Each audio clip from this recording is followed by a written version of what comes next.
The WWE Universe said it could not be done. The WWE Universe told me that there's no chance in hell that Jinder Mahal could become the WWE Champion, but after WWE Backlash, who's laughing now?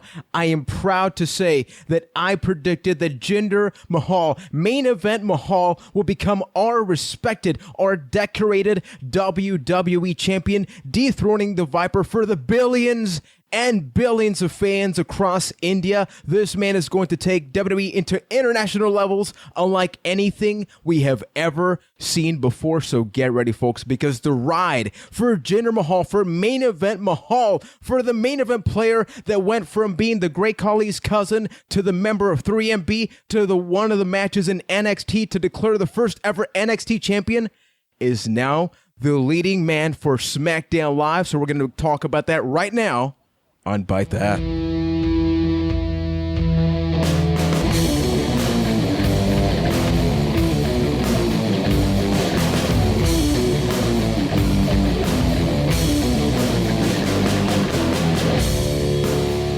Hey Byte Club, what is going on? Welcome to episode 196 of Byte That's weekly wrestling podcast, available every single Wednesday night. We talk about WWE Raw, SmackDown Live.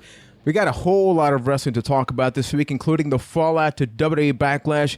We're going to get a couple of moments for feedback about NXT Takeover. We also saw a little bit of the UK tournament. We're going to be talking about the women's tournament called the Mae Young Classic. So tournaments all over the place. We are available across Apple Podcasts, Stitcher, TuneIn Radio, ByteThat.com. That's where you can also get EC access links. If you want to drop a donation, you want to get a shout out to the podcast, you can get that there. That's where you can also become a patron. For as little as $1 a month, you can get access to a raw, uncut video version of the podcast, including access to a 10-minute pre-show, where this week we basically had a Byte That meeting exclusively for the patrons. So they got to see the whole mess that we usually go through to produce what we do every week. We also want to let you know that you can get yourself a 30-day free trial of Audible by going to audibletrial.com/bytethat. You get a free audiobook, you get a 30-day trial. I'm actually about an hour away from finishing AJ Lee's book, so if you haven't, I suggest you get that. It's narrated by herself.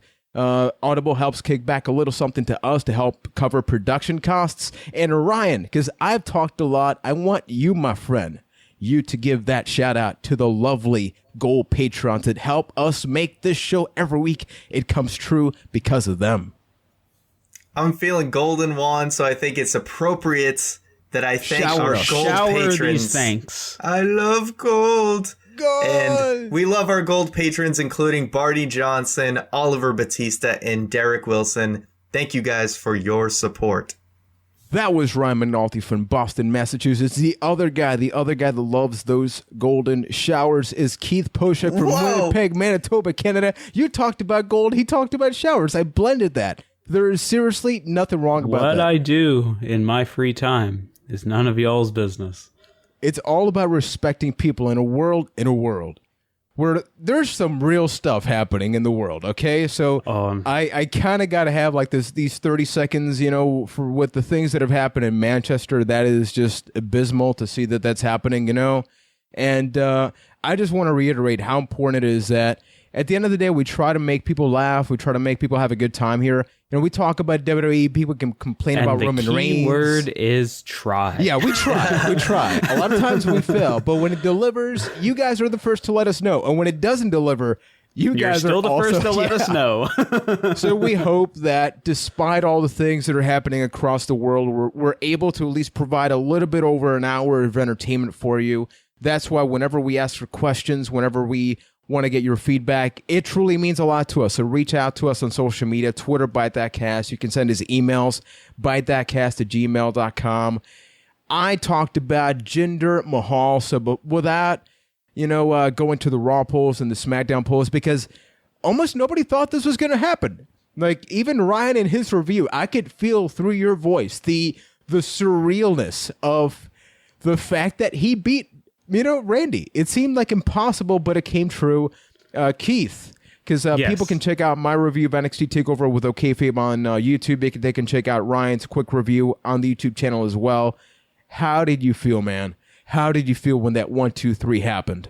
So when we're going to talk about Backlash, I think you really need to like have two separate conversations with the entire show itself. So the first, I don't know the exact time, but let's say it's about 2.5 hours. The first 2 hours and 25 minutes of the show was good. It was all right.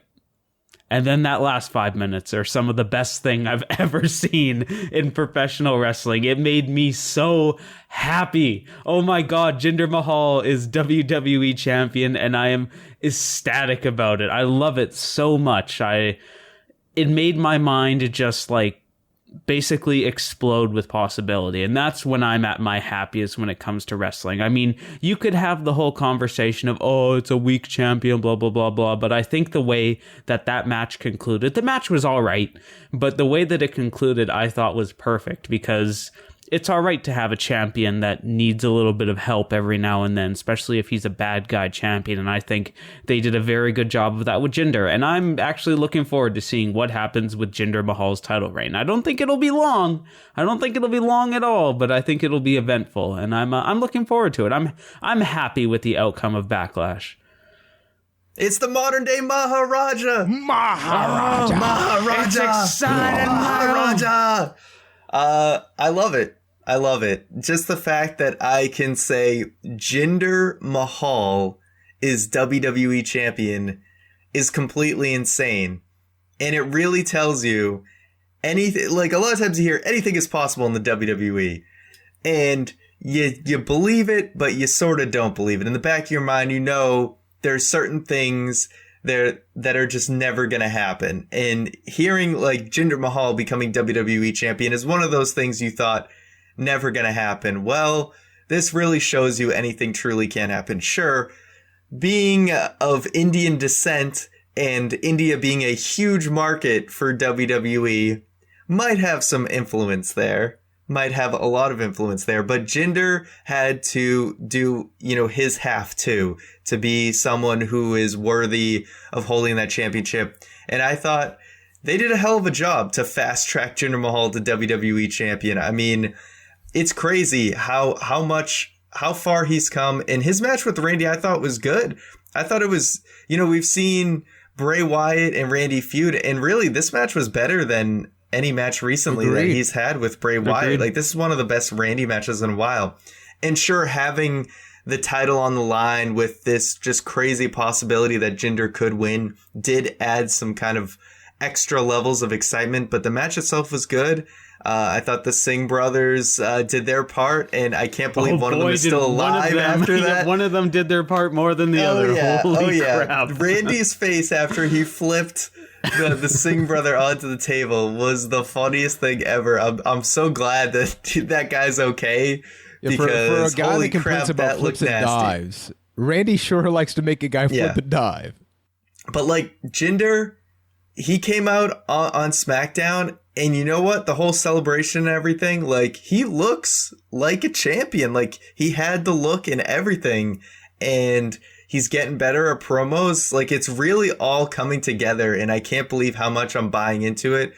But I mean, hey, like I said in my review, just keep passing them wellness tests, and we're all good. I'm just happy it happened. I'm surprised. I'm kind of surprised, I should clarify, at how people reacted. We put up these polls after the pay-per-views and all that stuff, and the feedback was really negative. And I think that if Randy had faced Bray Wyatt or anybody else, Backlash was an overall really good show. Like Usos versus Breezango, I enjoyed the hell out of the tag team match. It was so damn fun. We talked about that.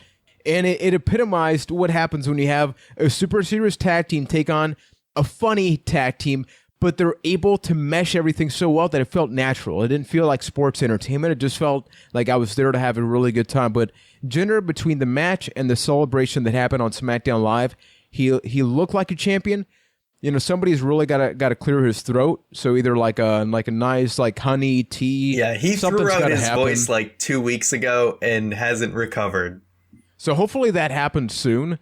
But it's great. Like, I know this is going to be really hard for some people in an era where everything is so accessible. I can look up on my phone and find everything, from the Charlotte pictures that got leaked out to the possible rumors about WrestleMania's main event next year. It's all so accessible to us that when we take a character like this, it's very old school, it's very mid-90s, right? Like early 90s, you can even say late 80s, just anti-American. It's working. A lot of people on Twitter are saying, why are they having this guy become the champion? He's going to kill the WWE.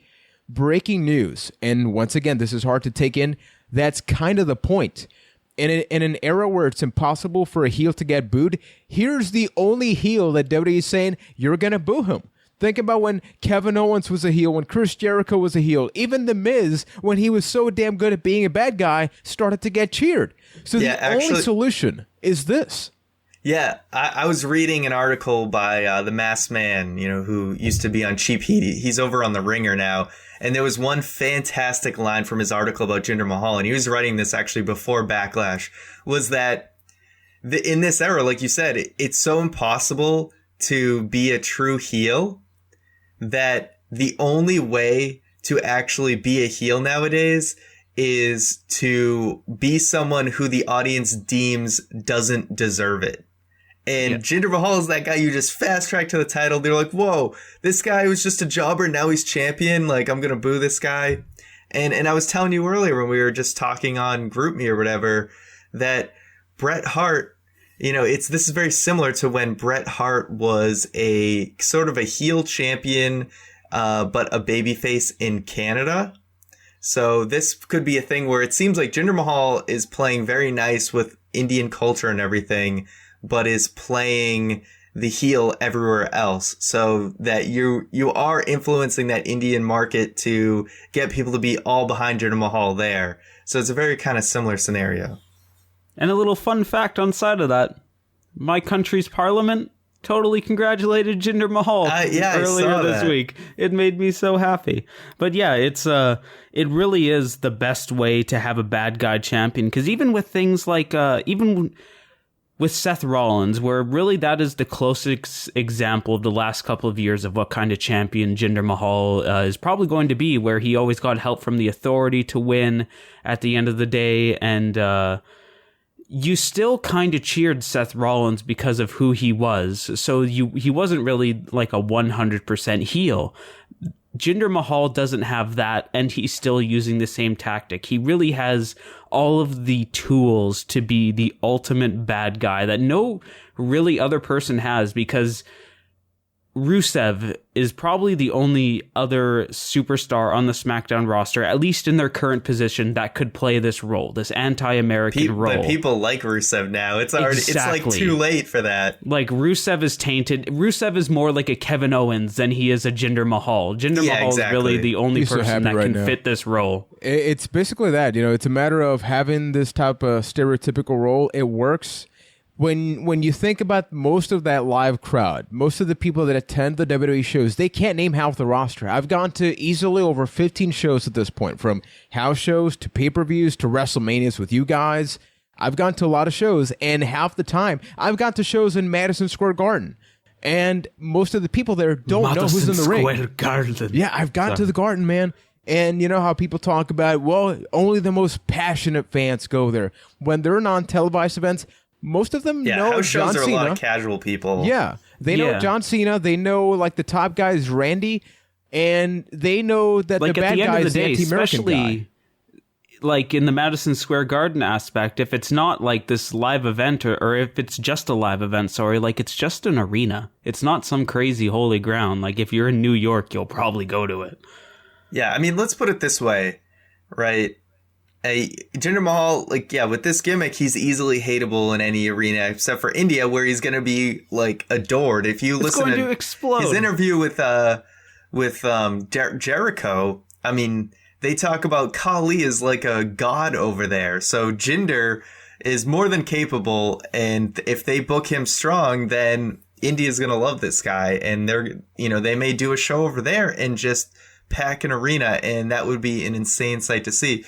But again, Randy Orton was on his 13th title reign. It's been there, done that. If you're upset that Jinder won because you were really digging that Randy Orton title reign, I really don't know what to tell you. At least WWE is taking a chance. You know what I mean? We're looking at the Universal title. We're saying, yep, it's Brock Lesnar until it's given to Roman Reigns at WrestleMania, whatever. No one saw this coming. No one predicted this a few months ago. Let's enjoy the ride. Now people are going to be wondering who's going to take that championship off. Of course he's going to lose. Of course he's going to lose. When is he going to lose? People care about retaining or losing a championship. Yeah.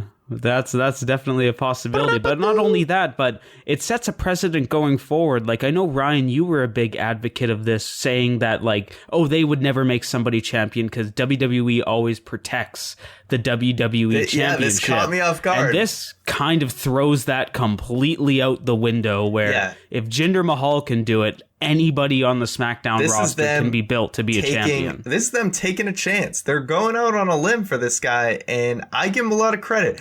No, I looked back at the list of WWE champions, and certain guys, like way back when, I'm not going to be able to make a call of, oh, was that WWE taking a real chance there? But you could look at Sheamus and JBL as sort of the other two examples of when they really took a chance on a WWE champion that wasn't a guy who you would have expected to win it when they did. Obviously Sheamus became a multi-time champion, but when it was pretty shocking when he did win it at that time. And obviously JBL and Jinder Mahal are sort of similar, except JBL had a bit more credibility before he won the title. And we're going to get to a lot more with the Money in the Bank entrance, which I know, Ryan, I opened up the show with a rant. I know you got one cooking up in a couple of minutes, so we'll get to that very soon. But when we talk about the polls that we put up every week on Twitter, we ask you what you think about the shows.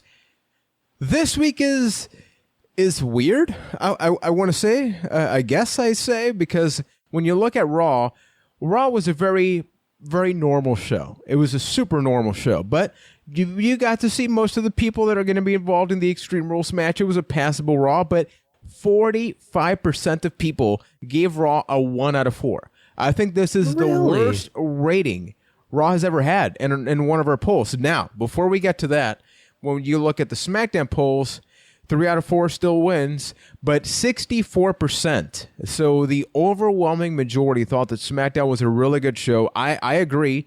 We were sort of talking about this before we hit the record button, where SmackDown is getting that groove on, and Jinder Mahal was part of the show, and I know, and what sucks is that I know that some people are not going to be able to accept that, because it's not the norm. It's not normal to accept, like, the former jobber guy, but we did it with JBL, and it's fine. It's fine. How much of that do you think is the last 30 seconds of SmackDown, where it was like closing with the AJ Styles Nakamura that will affect down? That affects anything. That affected the Backlash. A lot of people rate a movie based on the ending, right? If it's an amazing movie but has a bad ending, boom, it goes, like, people will rate it way less. But it could be an okay show. If it has a kick-ass ending, people are going to rate it higher. That's just naturally human that was nature. kind of SmackDown in my eyes this week. It was an all right show. It the main event was awesome, but it had a real cool ending where I don't like Raw. Yeah, kind of. It still felt a little damage control-y, like, hey, we need to really justify this Fatal 5-Way out of nowhere. But I wouldn't call it a bad show by any stretch. Like, it was more of a wrestling focused show, which I thought was all right. And we actually got not a clear direction, but at least people cared about the championship. So we're back to at least, hey, we are going to battle it. One of us is going to take on Brock Lesnar. And oddly enough, it seems like one of the matches that I also wanted. So, guys, I'm just going to keep saying, I keep predicting stuff, and it's kind of happening, because I was the one that said, hey, Finn Balor would not be too bad. Name. Hey, Don't man, get cocky, kid. I got the biggest. Hey, Jinder Mahal becoming champion. Yeah, let me keep my. I'm our Pillsbury Doorbell. Let my roll keep rolling. So let's talk about all right, Limp Bizkit possibility. Thank you. Balor versus Brock. Usually, I would just throw this out of the way, but the fact that Paul Heyman came out of nowhere on Raw has to give this some kind of validity to it, and I thought it was kind of nice. I said this, I think it was on last week's show, that out of all the contenders for the championship, not necessarily who I would want to see become the champion, but it would at least be a cool match to see because it would be something different. It was Finn Balor, so I was very happy that in a place where most of the guys were like Bray Wyatt opening, talking, and then we had Roman Reigns come out. It was such a standard way to open up the show that I didn't care about. It was nice to see Finn Balor be teased as possibly the person that's going to take on Brock, which makes sense considering he was the first Universal Champion. So do you guys see that as a possibility now that we got this on Raw? This automatically makes him feel like the favorite. I mean, Heyman comes out and is putting him over really strong, which was cool to see. And now you're wondering, like, oh man, now it really seems like Balor's going to win it. I mean, it seems like a very intriguing matchup that I would really like to see. We know we're going to get Reigns and Lesnar again sometime down the line. But yeah, I mean, Balor versus Brock, that's really the one I want to see. And if they're teasing it like this, it would be weird if if they didn't go with that at this point. Yeah, it's definitely the most intriguing outcome for Extreme Rules, but I don't know if that's something I actually want to see. I'm not 100% sold on the idea because there's probably a 0% chance that Finn wins that match. So what does that do for Balor at the end of the day? It could end up being almost like a CM Punk situation where even though he lost to Brock, it was so good of a match, it wasn't really like a bad thing. But yeah, and it could do a lot for Balor because he's not established as much on the main roster like Punk was at the time he fought Brock. You know, we were talking about what's that match that's going to put Dean Ambrose over the top when we were talking about Ambrose versus Lesnar. Maybe it could be Balor versus Lesnar. And that's kind of the point I was getting to, because Lesnar then and Lesnar now are two very different things, because it could end up being a situation that becomes very harmful for Finn if we get Dean Ambrose versus Brock Lesnar, where he just kind of comes in, does his suplexes, and beats Finn. And it makes me wonder if that's kind of the route that they're going to go, where you take everybody in that Fatal 5-Way, you have Brock beat him, and beat them, and all that's left is Roman Reigns at the end. Like, you have Brock go through Seth Rollins, through Samoa Joe, through Bray Wyatt, when all that's left at the top of the card is Roman, and Roman's the last bastion of hope for him to beat the Conqueror, and that's Roman's big win, and that's how they extend this out for the rest of the year. At least I'd kind of prefer that over just going down the whole Roman Reigns versus Brock Lesnar at SummerSlam route, because everybody else right now feels so stagnant. I don't think the issue has been that WWE hasn't built stars, is that they build stars up to the same level. There's a lot of people that are just at the exact same level. And then there's Brock Lesnar and Jinder Mahal. And you got to have some people go up to the Jinder Mahal level. You got to have... where's the Raw Maharaja? All right. You're basically trolling right there, but that's amazing. You're going to get to that Brock Lesnar, Jinder Mahal level. You know, they're on the same level, totally. I mean, they're the champions of their respective brands. They are. But if we were to do a tier system, yes, Jinder Mahal would be up in the A+ tier or whatever. I would put the entire Raw main event scene above Jinder Mahal. Would he be above or below the Undertaker? Yeah. If we're going through like Vince's eyes, Raw, everyone on Raw is still like, the Raw main event scene is still like superior or whatever. But no, he's not in the S tier. S tier is Brock Lesnar. And it used to be Roman. The Undertaker in there too, but Roman Reigns is S tier. So Roman Reigns, Jinder Mahal higher than Undertaker? No. Well, at this point, yes. Now. At this point, yes, because Undertaker's retired. But going into this intriguing matchup, Balor versus Brock, most intriguing matchup.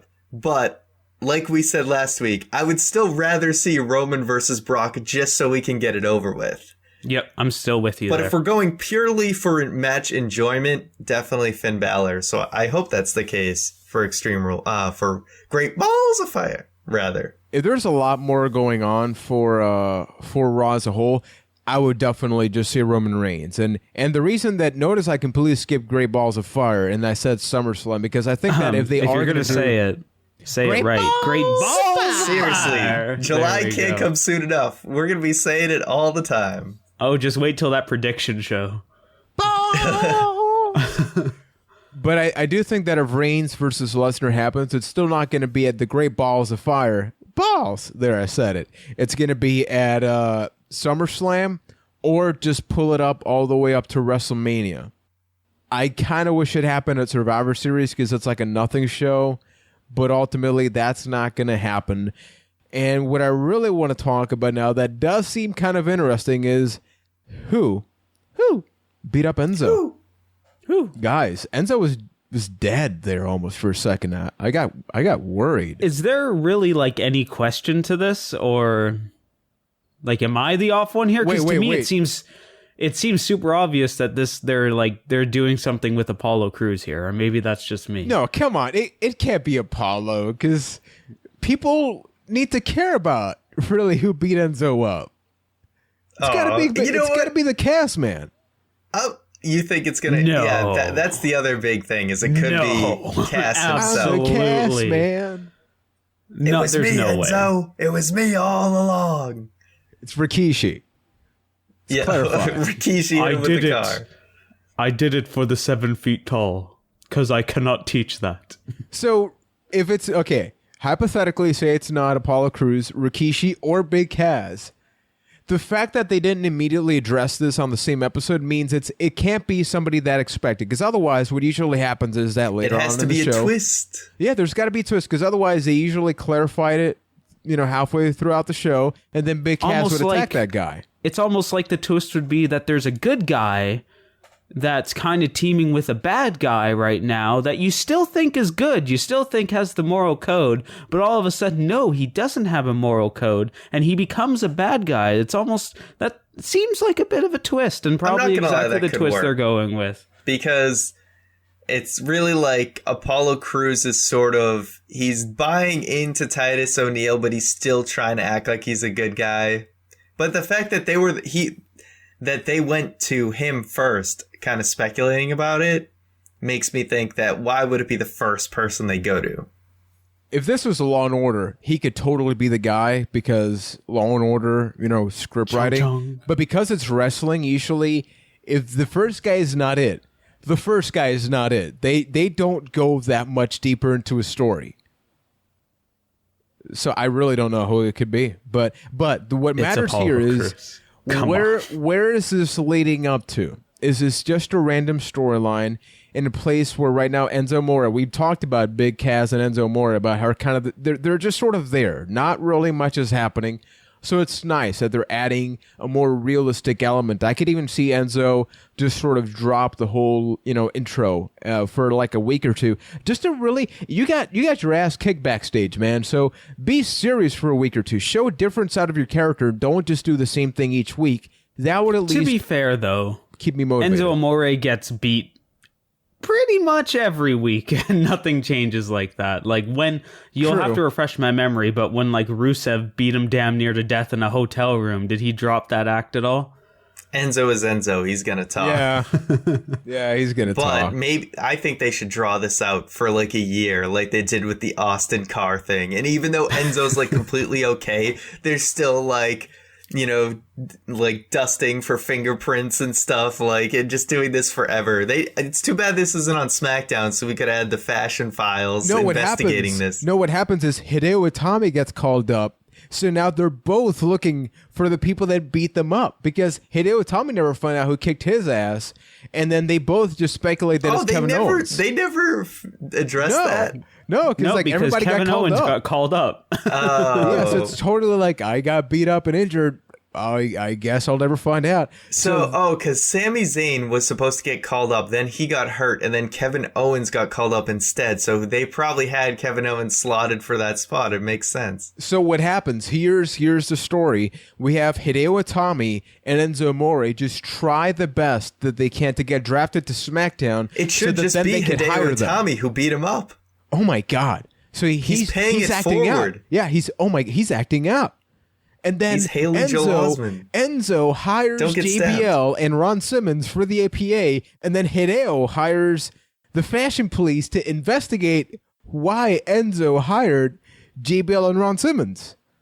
And then they bring back the always pounding ass t-shirt.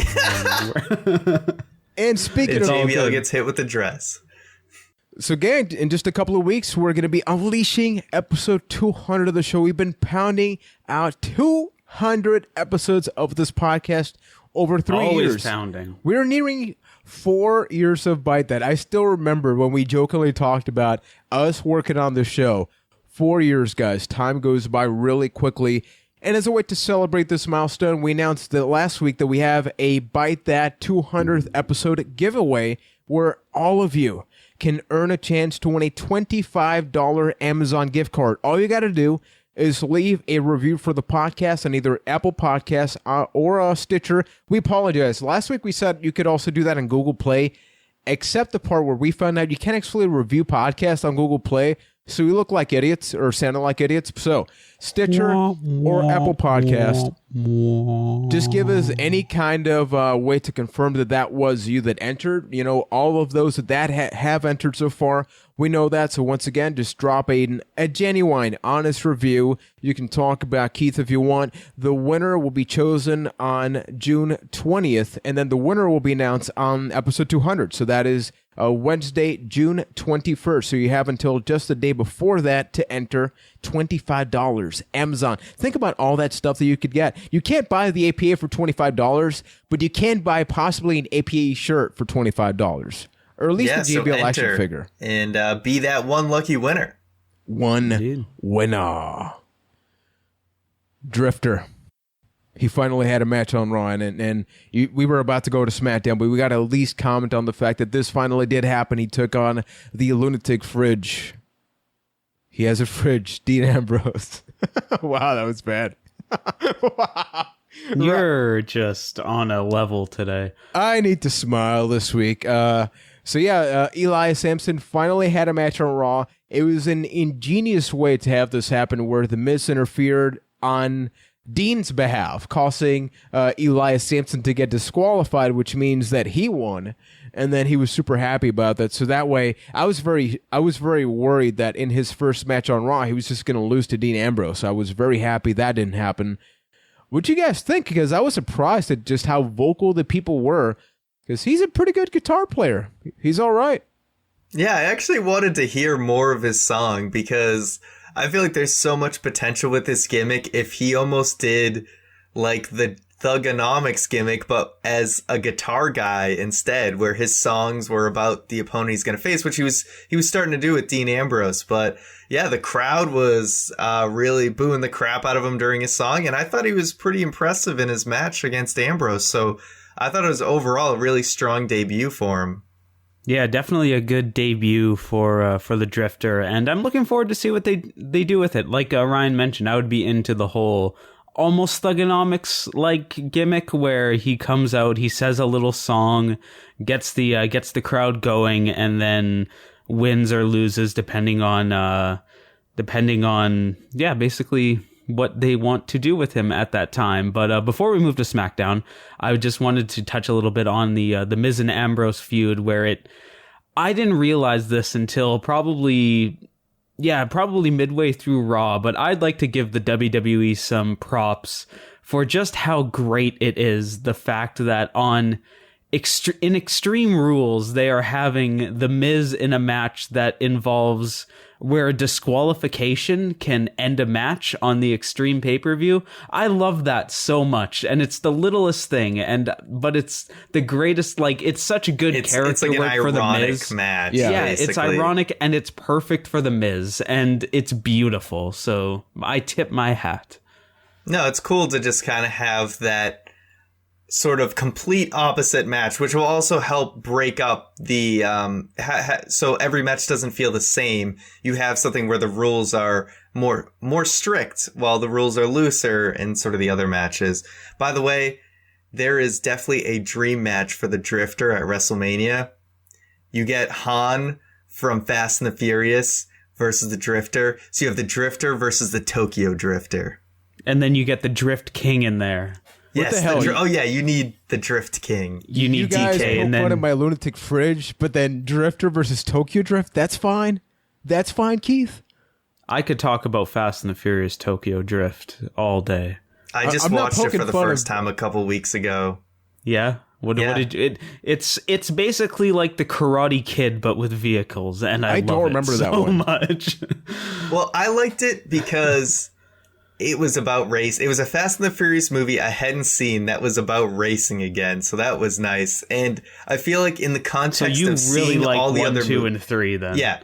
Seeing all the other movies and then like seeing it in the order I did, going back to Tokyo Drift, I was like, like these were simpler times. This is actually kind of nice. It really was. Like when the Fate of the Furious came out, I marathoned every single one of those movies in a weekend. So it was the contrast. Yeah, like I started my weekend with them stealing DVD players. And then they were going after nuclear-equipped submarines by the end of it. Bank vaults just being dragged around Puerto Rico. Oh my god, it's the best. There is no better movie franchise than The Fate of the Furious. The Fate of the Furious is the wrestling of movie franchises, where it's so dumb and over the top, but I love it. I wish wrestling got a couple of cues from that, man. Just so over the top. It's great, and it works. Wrestling already is. All right, Braun Strowman lifted a damn ambulance like a month ago. But he's out of action for 6 months. And let's talk about the woodshed that got burned with the soul of the dead nun. And let's talk about crazy things there. You know what we do want to talk about? Because I know Ryan's going to feel... WWE talks about passionate fans. I know Ryan is very passionate about this topic. It's about the Money in the Bank. So we do have that pay-per-view. It's a SmackDown exclusive pay-per-view. There's also a rumor about possibly having a women's Money in the Bank ladder match. So that should be pretty cool. But... SmackDown started, and right off the bat, they didn't do any qualifiers. They just had everybody come out. Kevin Owens came out at one point. He said, hey, I should be in the match. And then Shane goes, hey, you're in the match. You know, pretty easy negotiation. I will say, like, Shane McMahon is a lot more open to just including people in matches. Ryan, how you feeling about how this all came about, buddy? You feeling now, good, I'll start off by saying that SmackDown, I feel like, had kind of lost its way for several weeks. And I do feel like this episode was a good episode, and it feels like they're getting back on the right track with SmackDown Live. But it just really upset me that he announced Money in the Bank, Shane McMahon, and then just is like, yep, this is who's going to be in it. We got... 2 guys who just lost their pay-per-view match along with the guys they're feuding with. So it's like, what does it even matter that Baron Corbin and Sami Zayn even fought, because they both just got into the Money in the Bank match anyway? It just seemed like SmackDown, the spirit of SmackDown was earning it. And I felt like they were much better about number 1 contender matches and qualifying matches. And I know people are like, who the hell would they face so that you could have all of these guys in? But yeah, who would they face? But you know what? Does it matter? I just like the fact that they earn it.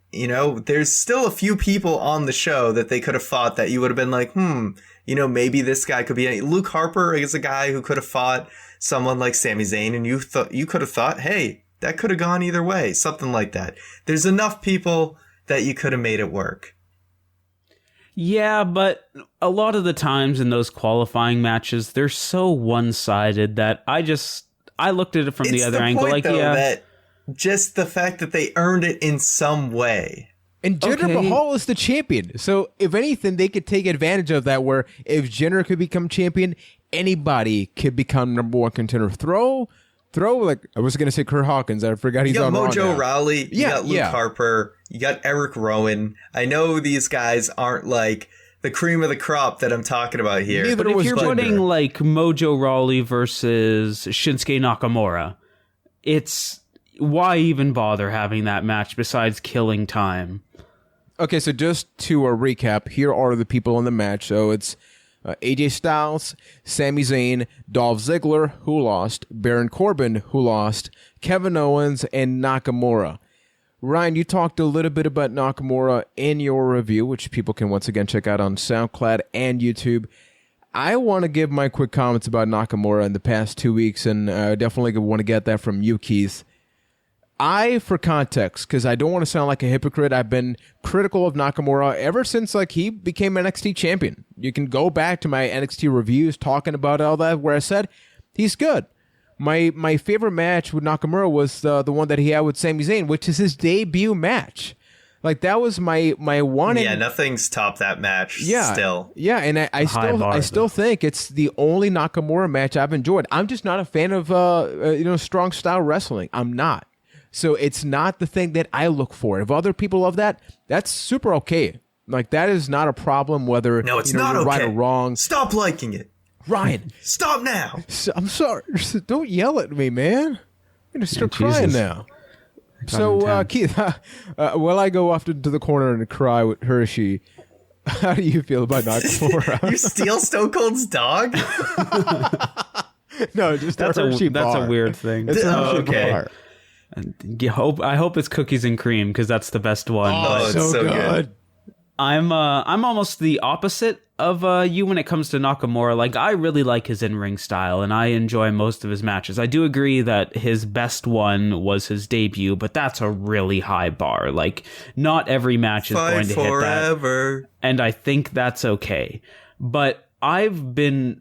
Basically, since day one, I've been worried about Nakamura with everything outside of the ring, with his promos and everything like that, and I still feel that way with this whole thing with Dolph Ziggler, with his match, or with his Money in the Bank, like everybody in the ring promo on SmackDown. It just feels so weird, like in contrast to what he does in the ring. And I still think I am a fan of Nakamura, but I think that is going to be a huge slipping point for his WWE career, just because so much of storytelling relies on them to be able to do that, unless they turn him into a silent character, where they do have a lot of people on, like, given they do have a lot of people on SmackDown that can feud with him, that can carry that weight, people like AJ Styles, like Kevin Owens, that can almost do all the talking for him, and he just has the in-ring work. That would be a pretty good angle, but what they are doing right now, I'm honestly not a big fan of, especially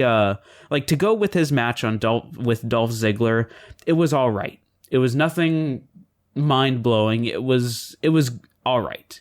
And I'm happy it's over, because now we can just get into Nakamura wrestling every week, like as part of the SmackDown main event. And I think that's going to be the best way to showcase him. He was in the tag match to main event. It's like, okay, now Nakamura is a regular part of the show. Exactly. They were able to cross that, and that's where you're going to showcase the good parts of Nakamura. Like, if you want to make him a top guy, have him wrestling every week and just showcase where he is at his best. Yeah, I mean, Nakamura is going to be fine. Not everyone has to be a talker, right? And like you said, if he's in a main event feud, you got the other guy who's going to carry it that way. What matters is charisma, and Nakamura has charisma. He just does, he can't speak English super well, so his promos are going to be a little hard to understand, but he's got the presence, he's got a badass entrance, and he can go in the ring. Sure, his style it's not for everybody, but he's still, more than capable of putting on excellent matches, and he'll be fine. Yeah, I think if you look at this crowd, the reason shots, people are worried is him. just because there was so much hype for him, so that maybe casual fans were a little let down because they were expecting something different.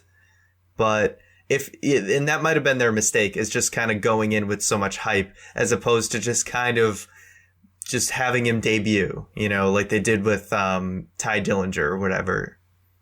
Yeah, I agree, but ultimately, like I mentioned a couple seconds ago, the kids are enjoying it. They cut to the crowd during these WWE shows. And the past couple of weeks, they've gotten much better crowd shots, where generally speaking, they've been more selective.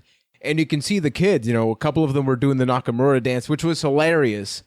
But it gets the message across that his charisma is there. Maybe they can't understand everything that he says. All you need is a badass entrance. Gangrel got over because he had a badass entrance. No one gave a damn what he did in the ring. He had a cool-ass entrance, and people cheered for him. And that's one of the things people always talk about. TJ Kinner, one of our longtime supporters and listeners, actually put up a poll on his personal account asking, what's more over, Nakamura or his theme/entrance? And I kind of go with B, and give it like 2 more weeks, and it's just going to be A. Like, ultimately, like I mentioned, just because I'm not a big fan of his strong style doesn't mean I don't care about that or I don't care about him. And at the same time, does it matter? as long as they care about something. Exactly. Yeah, you don't have to care about every aspect of every character. If you have that one thing to attach to, then it's over. Like, not everybody. I love the strong style, you don't. At the end of the day, we both like Nakamura, just in our own separate ways, and that is totally okay. Especially in an era where people always used to talk about the WWE style, the fact that you and I can have a conversation about this one guy, you're maybe not a fan of his style, is nice. Where it's not about high flyer or power, and all that stuff. It's about just everything else that can happen in the ring. So that's super cool. So then we got a small tease about Nakamura AJ. We kind of mentioned that briefly. Do you see this as possibly the next feud that's going to happen? Because with Money in the Bank, we sort of started talking about Nakamura without really talking about who do you see winning with the Money in the Bank. Out of all that bunch, I still think it's Sami Zayn. He was one of our picks last week. I'm still going with Sami Zayn, which would leave AJ Styles and Nakamura without a feud. And those two guys can have a babyface versus babyface feud where it can be about all of the past. It can be about friendship, about just wanting to one-up one another, And I think that would be an excellent thing to keep either one of the guys from having to lose to like a stereotypical bad guy. You get to have an excellent match. I mean, if you think that Dolph Ziggler versus Nakamura was an all-right match, AJ's the guy to have the match with. I mean, I saw his one of his previous matches just before he got signed. That was with AJ, and that match was really good. So put that up at SummerSlam. Yep, seems like a marquee match for SummerSlam, especially if the main event of SummerSlam is going to be Brock Lesnar versus Roman Reigns. That's a real good match to balance that out. Yeah, I mean, people have said AJ versus Nakamura, that's your WrestleMania match or whatever, but I would be shocked if they were able to hold out long enough to make it to WrestleMania for that match. Way. It seems like SummerSlam. If they're already teasing it now, it does feel like a SummerSlam thing for sure. So then getting to something else that's going to be happening, I guess, very soon. The New Day did not show up on SmackDown Live, but they did show up on Talking Smack. I didn't get a chance to see it, but I believe, Ryan, you did, correct? Yes. How was that interaction? It was just nice. Oh, when they came on, their energy, it's just hilarious. They're so entertaining that I didn't realize how much I missed the New Day until they were on Talking Smack. And I'm so happy that they're on SmackDown now, because the fact that they can regularly be on Talking Smack is the best thing ever. That is exciting. Yeah, I'm looking forward to them, being on SmackDown Live, the actual show. My only concern is, and what everybody's kind of talking about, when the New Day show up, what does this mean for Breezango, who is a team that has built a lot of momentum, is super entertaining? I don't think we want to see them just get pushed aside. So that's really just my biggest worry. There's enough room for the both of these guys. Please. Yeah, I think there absolutely is enough room for the both of them, because while they are both humor-based teams, their humor style is very different. So I think there is totally a world where both of them can coexist. And it's rare. Now we have a chance to get a modern-day triangle ladder match. When you have, back in the day, you had your Edge and Christians, Dudley Boys, Hardys, all of those awesome tag teams, right? Here you have three tag teams that people care about. You guys talk about the difference in comedy. The New Day is comedy and just over the top, right? If there's a 1 out of 10 scale, they try to go to 15 and 20. Where Breezango, even though they are over the top, to them, they're being completely serious. They completely buy into their own character. This whole Tyler Breeze, Undercover Breeze, is freaking genius. You're able to do both a serious character and a crazy character at the same time, because he's an undercover cop. So, of course, he's going to dress up in all these things. But the whole thing is he's a cop. So he's got to go that extra mile to get to the case, to solve the case, and the case being dethroning the Uggos. So I was super happy when we got this Fashion Files this week, where Shane McMahon doesn't even know why the hell they're in there. They keep talking about hey, you got us into here, Chief, and he's kind of you guys are good. I guess their day one was a little more H than ours. Yeah. Everything that they say is so incredible. I At first, I was not okay with this. Like the fact that they both got one-on-one matches, but they ended super quick. But it led to a pretty cool SmackDown live tag team match, and I love that finish where it was a diving move that led to another diving move that ended the match. Fandango didn't look weak because he didn't see that coming, right? So if they can hold on to this for, I guess it would be SummerSlam, and have this triple threat tag bout between the New Day, you have Breezango and the Usos, aka the Uggos. Holy crap, that is good compared to like 2 months ago where we didn't care about the tag team division. You could even, I know American Alpha hasn't been doing anything right now, but even them as a fourth team. As a fourth team. I don't know. I feel bad for them though, because they are a really great tag team, but SmackDown needs to prove that they can build more than just one tag feud at a time. That's kind of the issue with SmackDown's tag division right now. But at least it's getting way more focused than it has in the past. It's a good start. Yep, it's a very good start. Yeah, agreed, man. And sort of going back to what happened on Saturday, as I mentioned earlier, you can check out a 1 hour review of NXT TakeOver that I did with OKFabe Connor, aka OKFabe. Can't do his intro justice, but I had a blast talking to him about what happened there. We talked about the show for a full hour. I know, Keith, you saw it. Ryan, I'm just going to ask you, as a resident sometimes watches NXT, did you watch TakeOver? Okay, I haven't finished it. I watched one match. I watched the match I needed to watch, and that is Tyler Bate versus Pete Dunne. Because that is, okay, first of all, overall show, really freaking good. The one match we got to talk about, because I need to get your feedback. I've watched this match twice now. Tyler Bate versus Pete Dunne, UK Championship match. These two guys, it was pretty good. I'm 7 years older than Tyler Bate. Why does he keep being so freaking good? Why the hell is he so good? He has no business being as good as he is at his age. He really doesn't. But he is so both these guys are so crisp and polished, and just that match was amazing. Yep. That match is basically a giant advertisement for you really need to watch the WWE UK division, and boy, did they knock it out of the damn park. I think we're going to talk about that match a lot later on in the year when it comes to our year-end awards, because they set a high bar. Yeah, man, and it was an excellent introduction for the WWE UK special. You know, there was one last Friday. These are all pre-taped, so none of them are live, so you can check them out. You know, you don't have that pressure to feel like you're missing out a live experience. But that's not the only thing from TakeOver, because there's another. Nikki Cross did not become champion. That was sad too, but there was something really heartbreaking that happened. Okay, yeah, okay.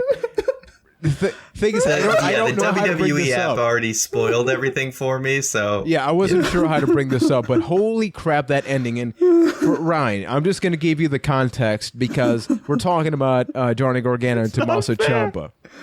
What I will give WWE an insane amount of credit is that everybody was talking about it. Even OKFabe talked about it, and I even speculated before the show on Twitter. What happened was that, you know, they didn't win. They actually main evented the NXT Tag Team Championship match, ended the show, not the NXT Championship match, which is huge. And rightfully so. It was a really good match. After the match, you know, camera cuts to the ring. We see the tag team DIY. So everybody's thinking, when is it going to happen? Didn't happen. They're walking up the ramp. People are thinking, that's when it's going to happen. No. The lower third comes up when the show's about to end. They say goodbye. So at that point, I'm already like fantasy booking. Okay, it's going to happen on Wednesday. Well, the show ended. He grabs his head, and Tommaso Ciampa said, "This is not our moment. This is my moment," and just proceeded to beat the living hell out of Johnny Gargano.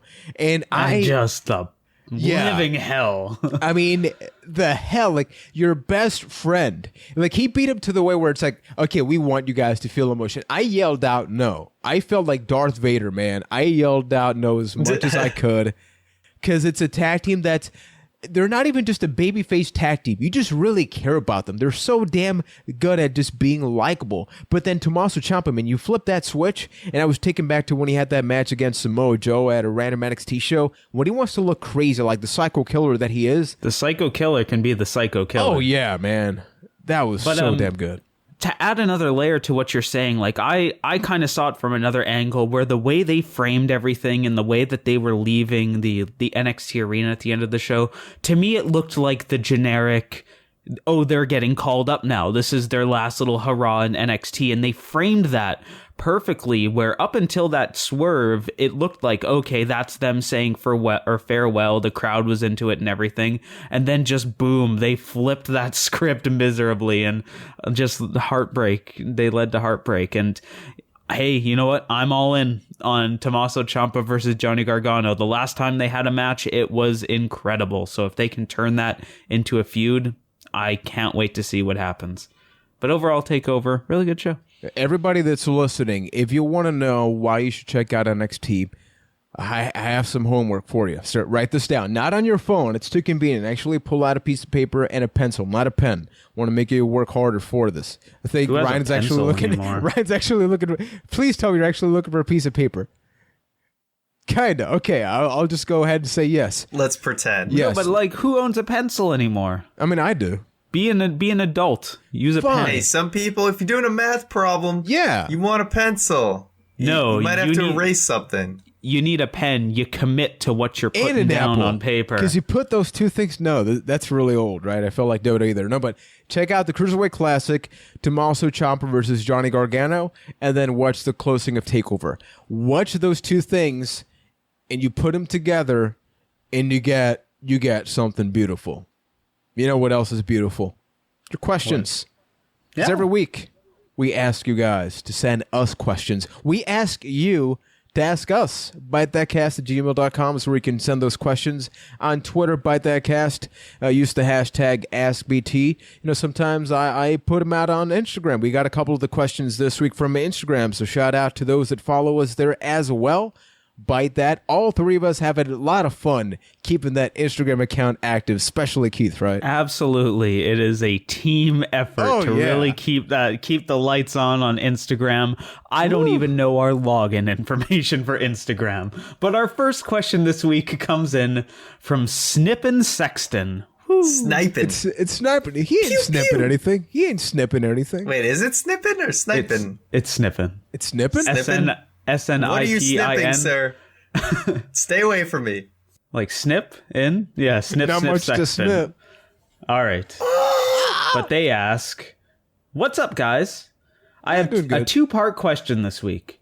Number one, what is your favorite Money in the Bank cash-in of all time? And two, can you guys think of any cash-in scenario that hasn't been done yet? My idea would be a cash-in during the Rumble if the title is on the line and making the guy the 31st entrant, kind of like when Roman Reigns was in the Rumble, if they ever do that again. The cheap answer's got to be Edge, right? You guys keep it up. Oh, yeah. Oh, yeah. The first Edge, is the best. Yeah, nothing will top Edge, because not only is that my favorite cash-in of all time, that's one of my favorite moments in wrestling of all time. Seth Rollins is pretty close. It's good, but it's, to me, like how I felt about Cena's title reign at that time and Edge's cash-in, and Edge was just on such a roll at that point. Nothing can top that. That moment was just so amazing. Ziggler's, though, was a really good field moment. It's unfortunate what happened afterwards, but that crowd, the goosebumps. Won me a slammy. The whole thing. Oh, man. You just had to ruin it. But yeah, that's got to be great. Need to bring it up now for scenarios that haven't been done, I actually made a video about this like maybe a little over a year ago. Right. And one idea I had was that basically someone who they always say you have 1 year to cash in. Now, you could have someone who is sort of like really gun shy about actually cashing in and have them kind of come up right against the clock to maybe the final day where he has to cash in that day no matter what. And it kind of creates an interesting scenario. Like he has to pick his spot. When is he going to do it? So something like that. We've never had that person who was really on a clock at that point. I like that because it makes the challenger the underdog instead of the champion. Like the champion could surround himself with armored guards for that last day. You could even do a thing like, oh, why would that person wait so long? Maybe the champion like when it comes down to like a month or something, that whoever the champion is, like tries to injure or take out the Money in the Bank holder. So then when he's finally healthy again, it's the final day. Like there's a really cool story you could do there. Yeah, kind of like, let's say, like in a Roman Reigns, Braun Strowman situation, where if Roman Reigns was Money in the Bank, he gets tipped over in an ambulance, he's gone for a while, but will he make it back for the last day of his cash-in style thing? I like that. The other thing that could work is totally a show like Extreme Rules, where they try to make a false count anywhere match, a match that they can go absolutely anywhere. And it's almost like a $1 Million Man Ted DiBiase thing, where whoever is actually battling for the championship gets bought out or persuaded to bring the champion, the champion to a place where then it's like that you can gang up on the champion, beat the hell out of him. The guy cashes in, becomes champion. I think that would be really cool. The other thing that I'm thinking of, this is not a scenario, but this is somebody from WWE.com dying to make this headline. Cassius Ohno gets called up, and the headline is cashes in. It's going to happen. I'm calling it right. Tell me I'm wrong. Tell me I'm wrong. While I think that is what it is, I do think that you have something there as far as headlines go, because this isn't the flashiest cash-in in the world by any stretch. What if it happened at a house show? Like, think about, remember when the NXT Championship changed hands at that live event when Samoa Joe beat Finn? Went to. Yeah, and imagine, the internet basically blew up over that. Social media, that was everywhere. Imagine if something like that happened with the Money in the Bank, where, all of a sudden at a live event over the weekend in I don't know, wherever. Gary, Indiana. Yeah, Gary, Indiana. The Money in the Bank winner cashes in, and now they're the champion going into SmackDown. Beast in the East. Like a special live event show. Not even that. Like, have no cameras going. Just have it be completely like, whoa, anything can happen. Let word of mouth go. That would just be mind-blowing for that audience. Yeah, like, people will tweet that. People will make or have video of that. Word will get out there no matter what. And they'll obviously film it, too, so they'll have the footage. So here's that to its maximum level. Jinder Mahal, WWE live event in India. 70 to like 100,000 strong. He's fighting John Cena. That's called a riot. Yeah, John Cena for some reason is like the Money in the Bank briefcase holder, cashes in, and then we never see John Cena again. They love John Cena over there, I'm pretty sure. Though. More than so Jinder, that's like a though. dream match for them.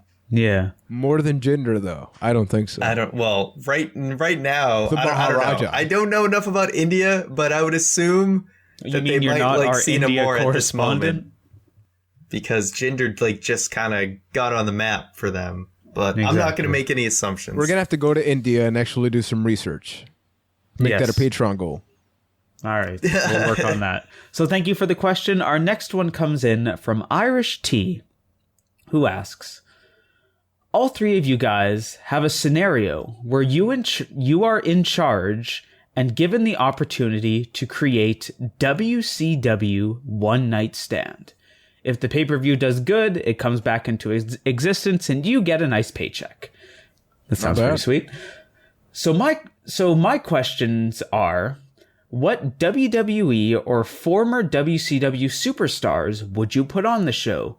You have to crown a world champion, tag champion, Divas champion or women's champion, and a WCW European champion. Who would they be? Pick your commentators for the show. There can only be two, and what would the show be called? The name has to start with WCW, though, and have fun with this one. Thank you, sir. I would hire Juan to do the services. Agreed. Now, what are the limitations? Do the people have to be alive still or wrestling still? I'd say they'd be wrestling in their current state. So if you had to book this for this summer, Juan. Okay, for this summer. This is a tall order. I mean, easily, Goldberg's relevant. So in 2017, 2018, it could totally work where you have Goldberg and maybe Kevin Nash show up and be like the main event scene. Most of those guys are still, X-Pac is another situation right now. Do you have Scott Hall still sort of involved in some form? Raven's relevant through his podcasting, so you could totally have Raven in a managerial role. So I'd have Goldberg as one of the main champions. For Divas/Women's Champion, I mean, if you look at WCW, my answer would be nobody, just because WCW didn't give a crap about the woman. I mean, once that championship went to the trash can, it's a fair assessment. Yeah, like if you want to talk about a WCW show did not really feature women all that much. I would bring in I would bring in John Cena. I would do like an invasion type thing, because the thing is, most of the WCW roster became WWE roster. Like you have a Booker T, but people familiarize themselves with Booker T more for what he did in WWE than what he did in WCW. As far as commentators, I mean, bless his soul, because I know his health and his voice and all that's been affected deeply. But Bobby the Brain Heenan, I mean, if he was in tip-top shape, no questions asked. But Corey Graves would totally work. And Tony Schiavone is super relevant. He's got a podcast right now. We actually met him during WrestleThon, and I got to shake his hand because I am a fan of his podcast. So I would actually have a contemporary combination of Tony Schiavone and Corey Graves, because you get the new kid on the block versus the guy that's there to sell the show. The match can be because that's what WCW is known for, the new kids on the block. Exactly, man. You gotta get Flair in there. Ooh, you gotta get Flair. I guess maybe Charlotte tries to make a women's championship. Or out you of could the do like a WCW big show. like Flair's one-time comeback match. Yeah, you know? he could be like the novelty appearance. Flair versus a jacket. You can do like a teaser for Hulk Hogan versus Ric Flair. Oh my God. No, don't you get put them Brian against each other. No, Brian Knobbs versus Ric Flair. I would pay to see that match. Oh my Triple God. cage match. Hey, you could throw AJ Styles in there. He was in WCW for a hot second. Okay, It's can true. I bring in Evan Courageous? Do you guys even know who Evan Courageous is? Yes. Is that 3 count? He's a member of Yes. 3 count. So I You would could do have a 3 count reunion. I would have 3 count. I would have the above average superstar Mike Sanders involved. Yes, that was an actual. Would you bring back nickname. the Young Dragons? Hey, Jimmy Wang Yang's involved. That's the funny part. A lot of these guys you could totally just bring in, and You it would absolutely work. could. Like most of the WCW mid card is like you could still put on a good show with it. Like we like to joke about Jericho, how much of a you could have in travesty. there. You could have Jericho, Rey Mysterio, DDP. For my main event, I would probably have DDP in there, and then just like let DDP Scott yoga discs Steiner. rain from the sky. As far as name, I would just call it Y. WCW's Y. Because with One Night Stand, there was something to ECW's crowd, the matches, the atmosphere. WCW, like in those last couple of years, what was WCW? Like aside from just a cluster. So realistically, It would I be would just have, WCW Trainwreck. yeah, I'd just be WCW bro. You just bring in Vince Russo. He books everything. Every match is on a pole. Pole out of pole match. In order to win the match, you got to climb a pole, which has a miniature pole with a kendo stick. So you got to grab that, and then you grab the kendo stick, and then you become the women's champion despite your gender. And then you debut a crappy alternate, you know how they had Oklahoma for for Jim Ross. You have your crappy version of Jinder Mahal. Jinder Mahal. Yes. It's All right. female. So thank you for the question. Our next one comes in from the Awoken Extra Cheddar Chili Dog. That sounds delicious. That's the best name It's we've really ever had. good. Ask a question. Awoken Chili Dog with extra cheddar. And they ask, if WWE wrestling were real, which superstar do you believe would be at the top of the food chain? And I see what you did there. And why? Brock Lesnar. Yeah, there's no question about it. Brock Lesnar would eat everybody alive. The real question would be, who would he feud with in a way that he wouldn't kill the guys? Braun Strowman would maybe. Yeah. I mean, Braun Strowman would probably still get his ass kicked by Brock Lesnar, but he's someone who is obviously a sizable human being. It's gonna be size is gonna matter big time. Oh yeah. But even then, there's nobody that comes close. Yeah, to Brock. he's got legit fighting experience, so that's gonna be really hard to top. Exactly. So thank you for the question. Our next one comes in from a longtime supporter of the show, Angie C. 85. who asks, of these three, which one is the best heel? Alexa Bliss, Charlotte, or Sasha Banks? So Sasha, we're talking really about NXT Sasha, Charlotte, and Alexa. We're talking about like Raw Sasha. We'll just say in their best heel state that they were in, who was the best? Sasha. I will still say Sasha. Because I have to go with Charlotte on that one. Really? Okay, Ryan, what's your take? All right. Let's commit to one. All right. So either most entertaining as a heel or as far as actually getting the crowd to hate them the most. Sasha made a little girl cry during a wrestling match. Beat that. But no, what criteria? No, I'm saying what criteria are we going by? I'm saying that. I'm saying like a heel, aka the villain, the person you're not supposed to want to see win, the person you're supposed to hate. Then I would say Charlotte on Raw was the one who was the most hated. I agree. Like, yes, Sasha made somebody cry, which is hell of a feat, but one moment doesn't but make still it half better. That crowd loved Sasha Banks. And it's like, in NXT, if you're good, the crowd's going to love you. So there's no way to be a true heel. Yeah, it's a little bit of a different like sample size there, but I still do think that like when Charlotte was in full blown "you are going to hate me" mode, it was better than Sasha Banks. It was kind of like, I feel like Charlotte in a way also kind of had that Vicky Guerrero heel heat in the way that like the way she talked was so annoying. Way she talked. Yeah, that's why it was. Whereas but like you know I feel like you still booed her for it. I know. But as far as like who am I actually really the most impressed with? It's like it might be Alexa Bliss. Although NXT Sasha was a very good heel, I'm really impressed with Alexa Bliss with her promos, her facial expressions, just how she handles herself and just her work in the ring. Like it all really comes together. And I feel like, you know, even though she kind of came in with way less hype than the other four, you know, than being a part of the Four Horsewomen, she might eventually surpass them all. I agree. Like if we ask this question this time next year, it will be Alexa Bliss by a mile. Yeah. Most def. So thank you for the question. Our next one comes in from Vig Arello. I hope I said that right. And they ask, what are your thoughts on chaotic wrestling? So my understanding is, Ryan, you went to a show this weekend, and that show was chaotic wrestling. That's correct. What is the wrestling ring on the show? I don't know how Vigorello snuck his way onto these questions, but I will answer his question. Yeah, so I went to a chaotic wrestling show called Chaotic Countdown, which was essentially their Royal Rumble show. It was a really good show. So I was very impressed with it. In the Boston area. What? In the Boston area, where was this? Yes, yeah, it was actually like 2 towns over for me, so it was super close.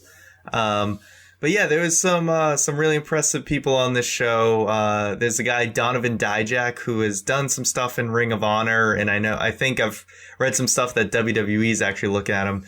Really athletic, big dude. Like he can do backflips and stuff, but he's also just a huge guy. And his finisher is sort of like he has you in like a torture rack. Then he flips you over and knees you in the face. So it's almost like a reverse GTS. Jeez. So it's like he's got him in a torture rack and then does the GTS where they're like, you know what I'm talking about. It's like a reverse of the fireman's carry. So they're kind of, they're looking up at the lights when they're on your shoulders. Like I forget what the actual it's like a standing burning hammer in a weird way where like. Yeah. It's like a burning hammer, except he puts them down to where he knees them in the face. So it's a badass finisher. But yeah, no, it was a really awesome show, and it was cool to see them kind of pull off a Royal Rumble like in an indie show. Like they had the screen up with the countdown and everything, so they did it really well. Good show. Definitely recommend it if they do a show in your area. I think they're mainly based out of New England though, but you know, Sasha Banks, Kofi Kingston, some of them came out of Chaotic Wrestling, so they have a good track record with creating stars. Nice. All right. So thank you for the question. Our next one comes from Gunnin for You. It's kind of scary. Who asks, Considering the upcoming Mae Young tournaments, how hard do you think women like Mae Young and Wendy Richter had to fight in their day to be recognized as superstars? So yeah, that tournament finally is a thing now, more than a rumor. Yeah, it has a name, so it's the Mae Young Classic, I believe. It's going to be happening over the summer. And for context, hosted by that's not actually. No, that's not actually going to happen. Although we did get a hand reference. I forget what it was this weekend. I think it was JBL that said it at some point. But I think Ray Dudley's going to powerbomb the winner through a table. Yeah, no, that's not going to happen. But for reference for this question, a lot of us remember Mae Young. Like, when we think Mae Young, that's what we think about. But think about when people like Mae Young grew up in the world of wrestling. This was when, if we were complaining about divas and bra and panties matches, they were in an era where women were like at the very bottom of the card. There was a real dark cloud over that time of wrestling whose name might rhyme with the Blabulous Hula. Yeah. And they were smart to name it after Mae Young, we'll put it that way. Yeah. So there's a lot of like shady things. And, even back in the day, like racism in wrestling, there was just so many different elements in the world of wrestling. So it's kind of cool that they are naming it after Mae Young, so people don't see her as just, Mark Henry, sexual chocolate. They see her as like, hey, she actually contributed something to the world of wrestling way before the Attitude Era. So if it wasn't for women like Wendy Richter and Mae Young, who knows if even today we would have women in the roles that they have? Because hell, think back 5 years ago. Where was the women's movement 5 years ago? It was still divas. Did the Gal Kim thing happen 5 years ago or more? That was over 5 years ago, right? It's probably more than 5 years ago. Yeah. But even then, it's not 10 years ago, right? It's not 10. Yeah. That's the thing, though, is we kind of look at the progression of women's wrestling and we're like, oh, it was just this like straight line of like they were this, and then it got better and better and better. But I think it really kind of had hills and valleys, because you can look at, I watched WrestleMania 10 a couple years ago. The way they portrayed the women's match was actually like very surprising, that it was like respectable and it was not like this thing that I expected, because I grew up starting watching in the Attitude Era where they really sexualized everything. But that wasn't always the case with women's wrestling. And it took a long time for them to recover from what they did in the Attitude Era to have women's wrestling be taken more seriously. So it's actually kind of had its ups and downs, and hasn't been just this, it was here and now it's here, and it was a straight line there. Yeah, absolutely. Like, if you go back and look at like early 90s women's wrestling, especially with featuring people like Bull Nakano and what was happening over in Japan, like, that was serious stuff. That was serious competitive stuff, almost near the level of what happens today. Just today's a little more flashy. But it was definitely it's not a straight line as the WWE wants you to think it is. It's very peaks and valleys. They just portray it that way because they're the company that made that valley. They write their own history despite whatever happened before. So here's like a small Mae Young fact that I didn't even know, but just so everybody knows like how far down, the world of wrestling history she goes. And this is from her Wikipedia. In 1941, I'm getting that number right, Young, along with Mildred Burke, opened up Canada for female wrestling. In Canada, they worked for Stu Hart. She was wrestling in Memphis, Tennessee on December 7th, 1941, the day that Pearl Harbor was bombed by the Japanese, which led to the United States entering World War II. During the war, Young helped women take advantage of the fact that the men were fighting overseas by expanding their role in their sport. She wrestled during friggin' Pearl Harbor. Like, that is how far back those go. So think about the fact that she, alongside other, very talented and powerful women in the women's movement, not just wrestling, they took advantage of this opportunity to like go, hey, let's build this little niche for us while they're over there fighting. Let's take advantage of that opportunity. So think about that. And it is 100% on the WWE right now to make everybody else know that it is on them to teach people why this tournament is called the Mae Young Classic, and I really hope that they follow through with that. So thank you for the question. Our next one comes in from King Tay 305, who asks, how often should Shinsuke Nakamura wrestle? So I think this kind of comes down to people thinking, should Shinsuke Nakamura be more of a special attraction, or should he just be a regular member of the roster?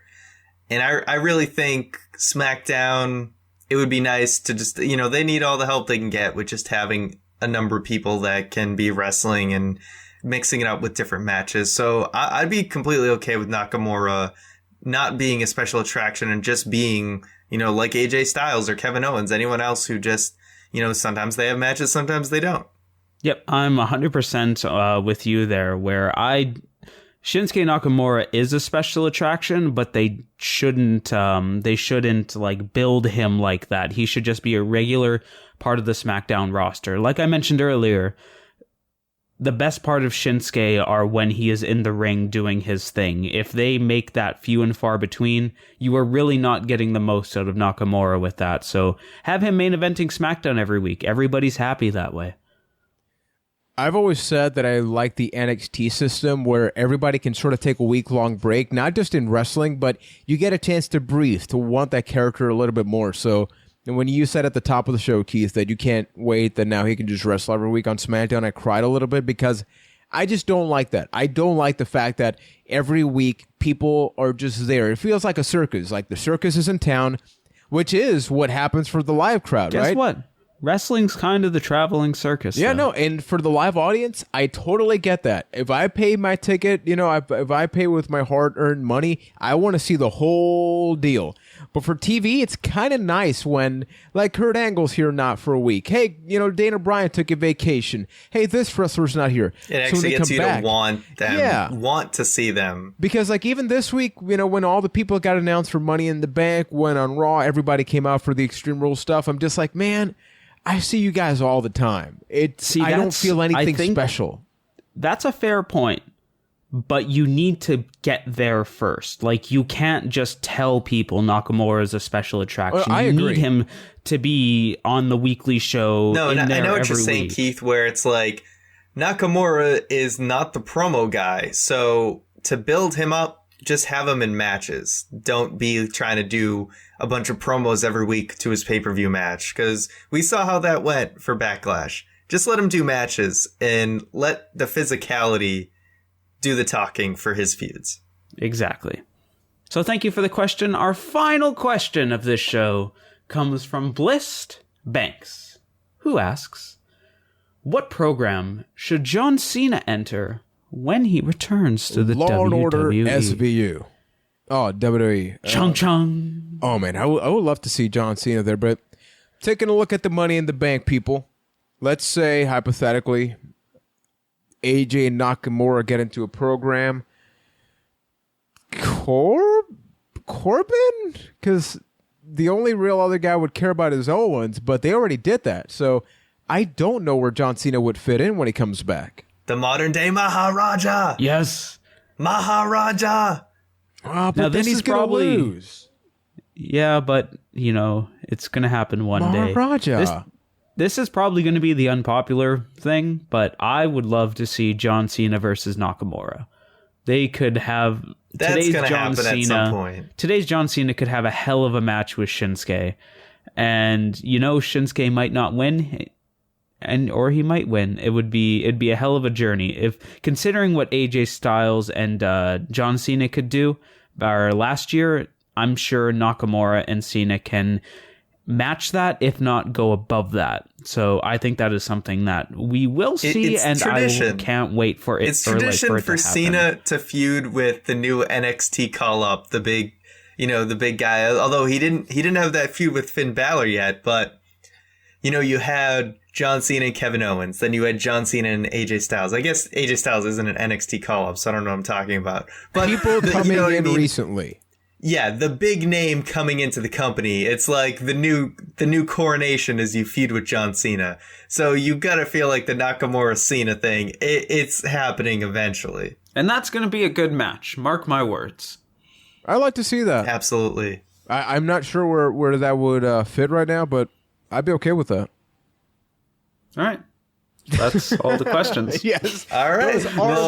This is where you guys pick up my slack. This is where I usually say thank you guys for being so awesome and sending the questions every single week. Now, don't leave, because we said we have a giveaway for episode 200, but we also Batista a little bit on Twitter that we have yet another announcement. You didn't just do that. You didn't just do that. Keith is literally walking Keith is walking away. Keith is gone. Ryan, what is the least redeeming quality that Keith has? Hurry up before he comes back. Oh, there's every quality about Keith is redeeming. I just can't find a single flaw. Come on.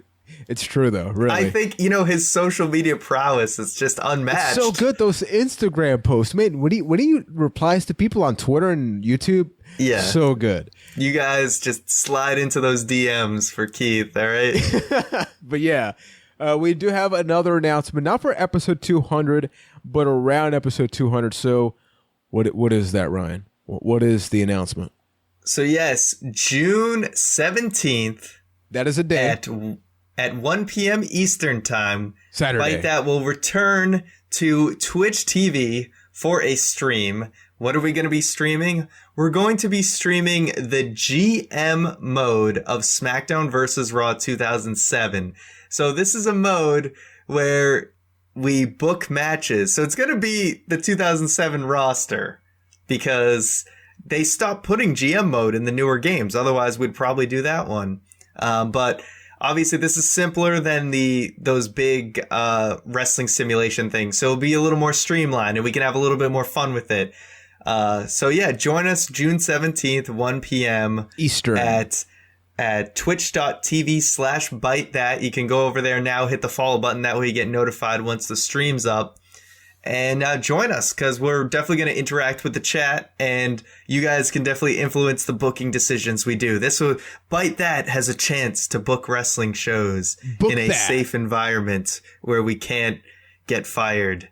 We got fired in game, though, so we got to watch out for that. But yeah, it's going to be a ton of fun, so make sure to join us for that.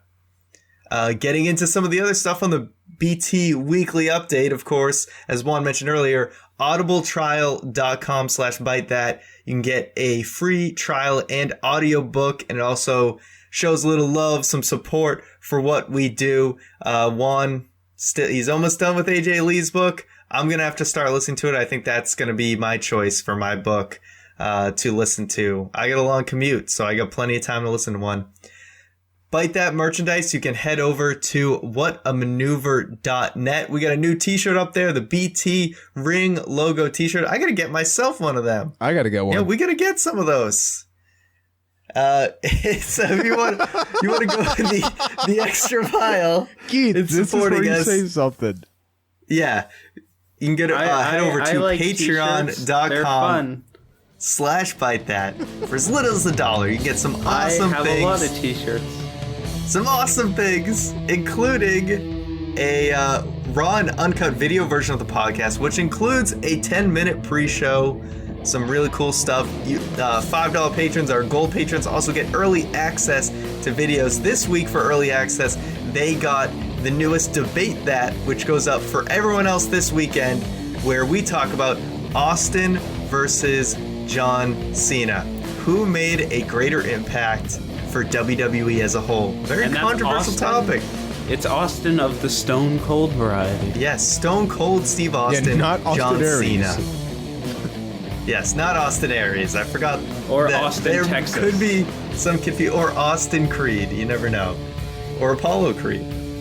So, anyway, road to 200, guys. It's going to be an awesome show. Don't forget about our giveaway. If you want to have a chance to win that $25 Amazon gift card, you can leave a review on either Apple Podcasts /iTunes or Stitcher. Leave that review, then let us know that you left that review and you are entered in. If you've already done a review in the past, let us know. That means you're already in. You just got to let us know to enter. So that's going to do it for this week, guys. We will see you next week. We are in the era of the modern day Maharaja, and we'll see you next week.